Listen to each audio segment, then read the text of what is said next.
Lacey Everett here with Minds in Motion. Today's guest is Mariah Spears, who is a professional dancer and a dance teacher in LA. Mariah is going to give you superpower tips and tricks, cheat codes to be the best dancer and person you can possibly be. They talk about rejection and the power of feeling your feelings. Mariah is also going to give you specific tips and tricks for auditions and what to do after an audition. We talk about something that is so prevalent and important in the dance industry, and that is separating it from yourself. How to distinguish who you are and what you do as two different things that helps people lower their stress, better about themselves, increase their self-compassion, and more. We also discuss how to take care of your body and what professional dancer Mariah does to sustain her peak performance at all times. She also gives great tips for teachers, dance teachers. All right, let's go meet Mariah. Hi, Mariah. Hi. Hello. Thank you so much for doing this. Of course. Thank you so much for having me. You're a wonderful role model. And as I keep saying, you have the best smile ever. So your smile speaks so much positivity. Thank you so much.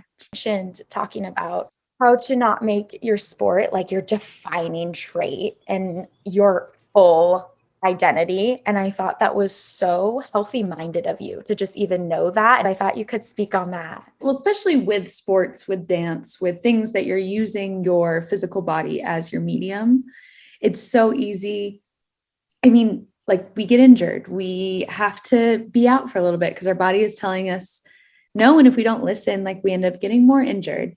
And that's what I found. I've danced since I was 2, it's been who I am since the day I could walk, and I was terrible at dance, but it really spoke to me from the first day I stepped in a dance class. And so it was who I was, oh, Mariah, who are you? Oh, I'm a dancer. That was it. But then I realized as I got older, and it was also my career, as well as what I studied in school. I was making money through it to sustain myself, but I also loved it as an art, that when it became my defining factor, it made everything that much harder. When I couldn't dance because I was injured, when, I didn't get a job, or, these things, it was an attack on my personal being versus okay, it's not right this time. Okay. I just need to take a step back for a sec and, have other hobbies, have other things that also make me happy, and remember why I love to dance. And it's not about X, Y, or Z and things like that. And that's when I really started to step back and realize okay, yes, I love dance and I am a dancer, but that's not who Mariah is as a person.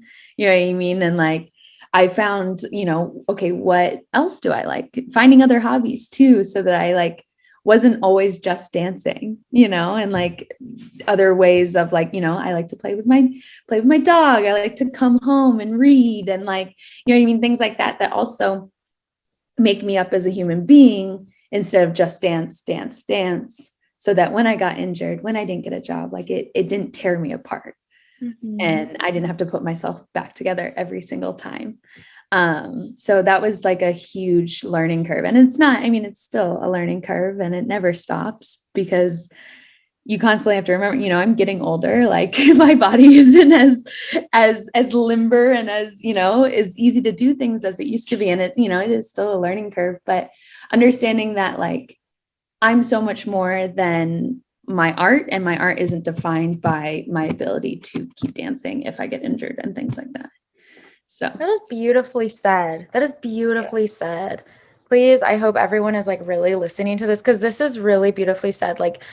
I think you can have both. You can dance and you can read books and play with your dogs and go to the beach or whatever you do, whatever you like, And I think that is hard with injured athletes, especially. It's the end of the world. If you make it your only sole identity, it can be feel like the end of the world for you. And so I love what you said about, I think of it like this. Dancing is something else. It's something you do over here, something you do, not who you are. You know, it's not Yeah. who you are in your soul. And so it's something else. So I think having that mindset, like you depicted, really helps people to less their anxiety, not take life too seriously if they get rejected in auditions or whatever it is. It's not who you are. It's just Right. something you're doing, right? It's Right. like an essay. You're writing an essay. It's not who you are. It's an essay. It's over there. Yeah, exactly. And that's just so, it's just so important for mentality. And exactly, like when you get injured, like what you don't want it to break you. So like finding the things that make yourself happy other than your art and on top of your art, and like knowing that it isn't you're not only valuable because of what you do, you're valuable because of who you are. Yes. Oh, that's quotable. Yes, absolutely. Yeah. Frame that on the wall. Yeah. Light it up and it's going to go. I think we can challenge others to think about like 3 things at least every day that you like or that define you other than dance or other than your sport. A lot of people go through struggles, really, really intense struggles when they retire, even, because if they make that their sole identity, they are retired dancers and they're like, oh no, now who am I? Absolutely. And it creates a lot of anxiety and sadness. But if you have all those other parts of you, you won't feel that way. It's kind of like a cheat for life. Cheat code. Yeah. Dancer cheat code. Speaking of too, not tearing yourself apart and bringing it too much to your identity when you get rejected. And it's part of life. It's a very human experience to be rejected. Absolutely. So, it is interesting, like going into the dance industry, right? It's like, I used to have, when I first moved to LA, I had this sheet and it was like yeses and nos of auditions I went to. And I knew that, Michael Jordan had like so many no's before he got his first yes or whatever. And I was like, well, if I hit 100 and I already had a yes, like I'm on a solid track. You know what I mean? And like I like tallied my no's and then I get like a yes. And then I tally my no's. And I don't necessarily suggest doing that, but it just kept me like mindful of like so much rejection, especially in dance, because we go, you have a couple auditions a week and you might not get any of them. And, you might get all of them this month and then next month, nothing. It's feast or famine. And it's just that it ebbs and flows. And that's just the way it is. And taking it again, like separating yourself and your art is super important, because then you go into auditions and you're like, okay, it's not about me. Like, I might just not be right for this job. And like not taking it as a personal hit of like, I'm terrible. I like am this, I'm that. And like all those negative thoughts of just being like separating yourself from it. Like, okay, what could I do better? Did I do the best I could? That's all that matters. And that's like ultimately what I like always try to do is like, okay. And I like keep a little notebook of like how I feel after every audition, and things I learned like when I first moved here of like, okay, where is this audition? Okay. What is parking like? You know what I mean? Like, how long did it take to find a parking lot? You know what I mean? Like, I kept a little notebook of like all of the things that I learned. Okay, what were people wearing? What did I wear? Like, how did I feel I could have done better in that sense? And just keeping it very like objective in the sense of like not putting myself down of like, I should have done this, I should have done that. But like, okay, every single time it's a learning experience. It's a different class essentially of like, okay, what am I going to do better next time? And then again, taking myself out of the equation of like, they're not saying no to me. They're saying no to me now.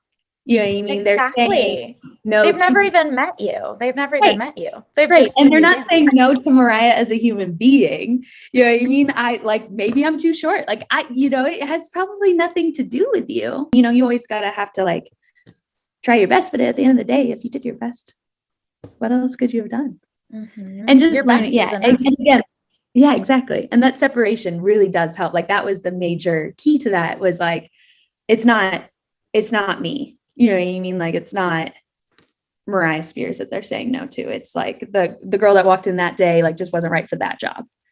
And that's separate. Exactly. It's separate. It has nothing to do with you. Oh, it's a wonderful tactic how you wrote down after auditions. Also, just writing down your thoughts and your feelings also is very therapeutic. It just gets it out. Cry constantly. We watched Happy Feet last night. I was bawling. My boyfriend was like, are you okay? But I cry a lot, but that's just kind of how I process things. And I fully let myself process like the emotion into the moment. And then I move back, I move on. I like go on with my day, but I allowed myself to like have that 10 minutes of processing, whether it was writing down or just crying or Yes. yeah. And Mariah, I have to say, I am so impressed. Like, you are so advanced. The fact, oh, I love crying. Crying is great. It's like what I do. I love that you're normalizing this because it's a really big deal. Crying, I love to cry too. It's like how I'm a happy person. How you probably smile all the time is because we cry when we feel sad. We feel our feelings. It's like draining out a wet towel that needs to be drained out. Like, you need to get it out. Absolutely. And you always feel better.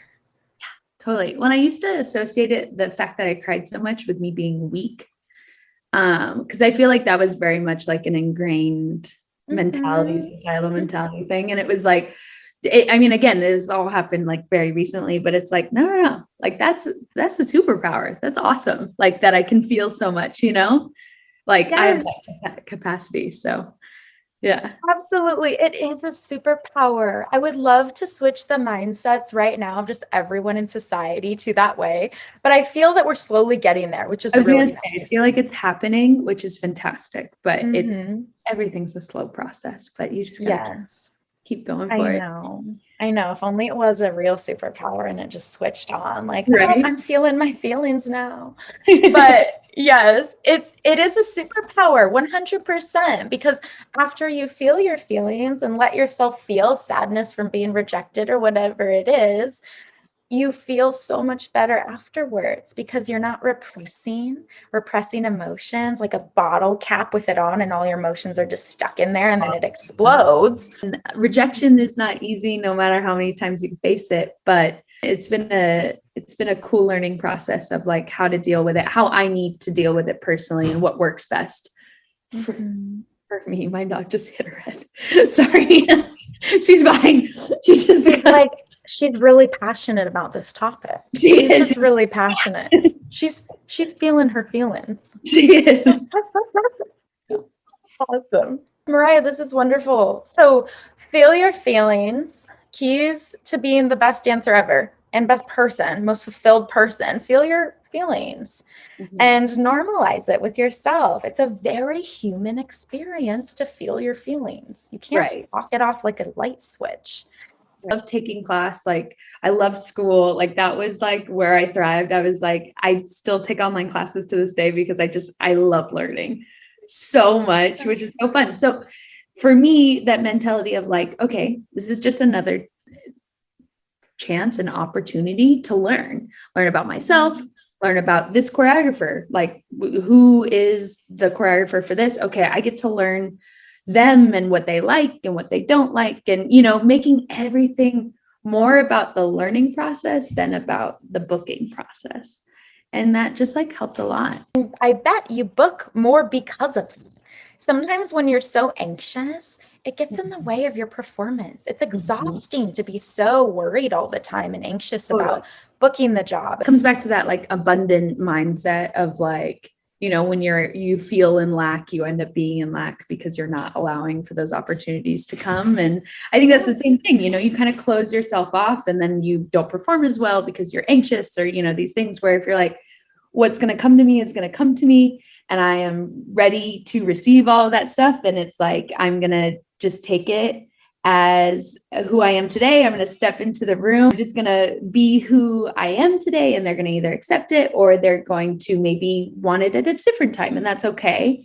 And understanding that has helped a lot because then it doesn't like close that door and you don't step into the room anxious or closed off or things like that. Cause people can like feel that energy. It only helps us to go in it, not taking it too seriously. And it's a free class. That's such a big deal. Classes are expensive and the drive and this and that. So you're kind of like killing two birds in one stone, going to auditions. And just thinking too, either way, you're still going to have your dog and you're still, you're not going to die from being rejected, right? I think it feels like that to a lot of people.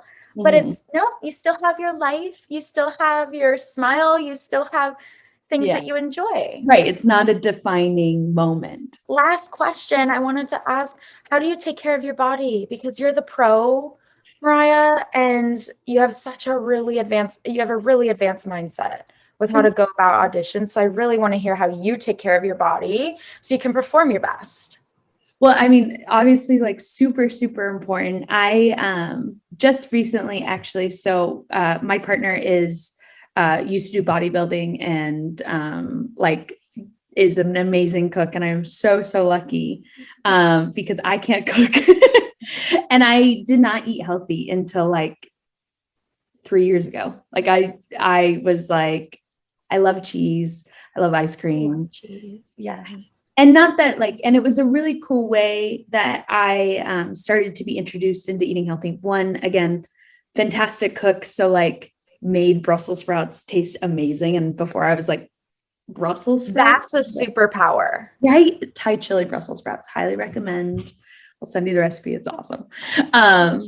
They're really good. So that was really nice because it was like making good food taste really good too. And it wasn't like me trying to like, I'd done the whole 30 or not one of those like diet typey things.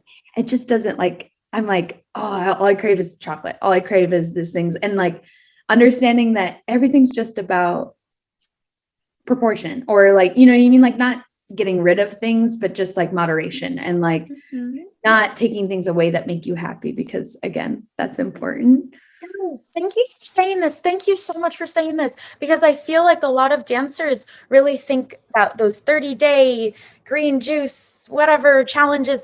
If you did that the rest of your life, good luck, first of all. And maybe you lose weight, but that's so unhealthy. Like you really need to see a nutritionist if you're kind of live in this diet culture, and it's kind of fed to us in media and wherever we are. It's kind of, we internalize it kind of almost unconsciously. We don't even really know.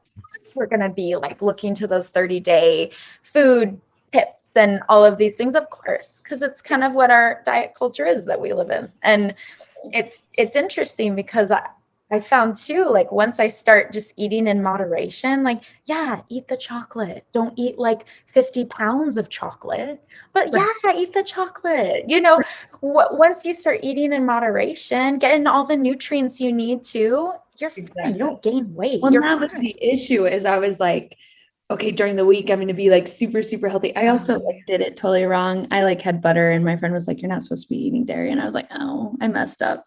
So then I was just like, whatever. So I just failed from the beginning. It was not for me. You're still a great person. Even though you failed, you're still a great person. But then I would like go really, like I'd have lots of ice cream. I'd go super like hard on the weekend. And it was like, well, that's not, I'm binging. And then I'm like trying to like restrict almost. Yeah. Restricted during the week. And that's, if I just had it the 2 times I craved it during the week, I would be like not having 7,000 different ice creams on the weekend. And it was like, oh, it was like a light bulb. I was like, I mean, I like know this, but like applying it was like something difficult because again, we are digesting these informations from, what we see on TV and, all those things all the time. And it was like, wait, what? Oh, this makes more sense now, Yes. It's kind of like that light bulb. Oh, I just listen to my body. I just listen to what my body tells me. When it wants something, I will eat it. Fantastic. So simple and effortless, yet so hard because we're kind of blinded, almost kind of fogged out by that. Totally. So I cross train a lot as well. And that helps massively with injuries and stuff like that. And so we actually have a home gym that we built, which is really nice. So I swim and I run and, yoga and like just do something different every single day. A lot to make sure that my body still like stays like super, super nice. I'm actually running a half marathon soon. Who knows if I'll complete it, but who knows how long it'll take. But just challenging my body in different ways to maintain it, but also like challenge it so it's not doing the same motions and I'm not getting injured because it's overuse of like the same motion. Yes, overuse. And us dancers, the plies, we do those all the time. Right. Releves, pirouettes. It's like the same leg, right leg normally like is the flexible. It's the same thing. So cross training and helping to balance out your body, physical therapy. It's wonderful. Totally. Well, and so I teach a lot as well. And I always make sure they do as much in turnout as they do in turn in, which seems counterintuitive. But it's like, if you want to be able to move your hip in every single direction, if you want to not be uneven, like that's so important too. And the kids look at me like, we're doing what? I'm like, yeah, we are. Listen to me. I'm a superhero. Little do you know. Like, listen to me. I can't move like this. So I'm going to try to get so you can. Yes. Learn from my mistakes. Exactly. Yes. Yeah. And so. Mariah, you're creating dancers that are going to have a very long dancing career. I sure hope so. Because you're teaching them how to take care of their bodies. When I was growing up dancing and like to what is known about training now and stuff like that, and the resources are out there. So it's been nice to like really challenge myself in learning that so that I can then make sure that I teach them well enough so that they understand how to cope with, hurting or, judging on weekends for dance competitions and you see all their dancers in KT tape and you know what I mean? Like everything's like taped up or braced or things like that. And just being, like, okay, let's go back to the basics of like, okay, where are we on our releve? Is that why our ankle hurts? And that cross training really, really helps with that because then your muscles are formed in different ways of not just the same releves, but they also are using different abilities to then kind of round themselves out, which then helps a lot. Yes, it's like training the opposite muscles so you can be healthy and thrive. It's so needed to have teachers like that who understand. Right. And again, now that we know more, and there's more research out there, there's more information because I know hip injuries were like massive when I was younger. Knees? Yes. Well, my knees hurt because I was like trying to force my turnout because I have terrible turnout. And then, like the inside of my knee, like was just like, is in so much pain for a lot of like when I was younger and stuff. And then when I was in college, my professor like did this one thing and was like, you should be playing like that. I was like, whoa. You know what I mean? I was like, I had no idea. And I don't think anyone did, you know what I mean? And there's just so much more knowledge out there that we can access and stuff like that. So, and understanding everyone's body is different is like, especially when I teach like pirouettes, I love science as well. And so I talk about it in a sense of physics. My body, I'm 5'2", like I'm really short. I'm going to do it differently than you, as a student. So like, okay, I'm going to give you 20 different things. You take what works for you. You drop what doesn't. Like, that's not a big deal. And understanding that's okay to like not fully take to heart what I say because it might not work for your body. Like I have students that are a foot taller than me. You know what I mean? I'm like, what works on me is not going to work for you. So let's work together to find what does. And understanding that you're not going to look like the dancer next to you, and that's okay. It's okay. It's a good thing. It's a good thing. You want to be your own. So you give them the moves, and then you say, okay, here's the move, but like do it how it fits your body, right? Because this is how it fits my body, and making that normalized, and that's okay instead of like it has to be like this, right? Well, because I think about it, and I'm like, okay. Me growing up doing choreo, like I could get to the ground and get up really quick because I'm short. I don't have to go that far. But then I choreograph on other people. I didn't even have this concept before. I like choreograph on other people. And I'm like, oh my gosh, you can't get down and up that fast. And it's not like I'm not going to force you to because that's not physically possible for you. You know what I mean? Like we just have different bodies, different center of gravities, like, things like that. And back to I'm going to go way back if that's all right. So back to rejection and things like that. It's like a big thing, learning thing is like when other people get the job, they didn't take the job from you. You know what I mean? Like understanding that was massive for me of like, they didn't get the job over me, that this was just their job. And there's enough space for all of us in the dance community. Especially in LA, like there's so many opportunities, so many different pathways, so many different jobs out there that like, they didn't take my job. Like my job's going to be a little different. and that's okay. And like that was Yes. massive to start to like learn when I first moved out here. Oh, I love that. That is so important. Mariah, this was wonderful. Thank you so much. Of course. Thank you. This is like awesome. This was so fun. And I am also wishing you the absolute best in your career. And I'm giving hugs to your dog. Thank you. Yes. At the end of the day, we always got our dogs. Absolutely. And yes, this is wonderful. Tactics, tips, tricks that you gave, seriously. And I can't wait to keep seeing you thrive in the dance world. Thank you so much. And thank Yes. you for providing this platform, and good luck to you. Thank you. Thank you. Bye. Bye.